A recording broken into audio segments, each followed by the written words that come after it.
بسم الله الرحمن الرحيم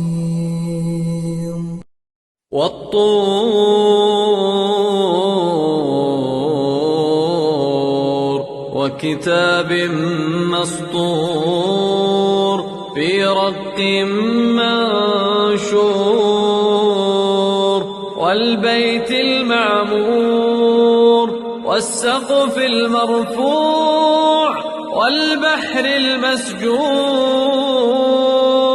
إن عذاب ربك لواقع ما له من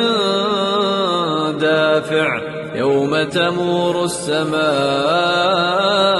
مورا وتسير الجبال سيرا ويل يومئذ للمكذبين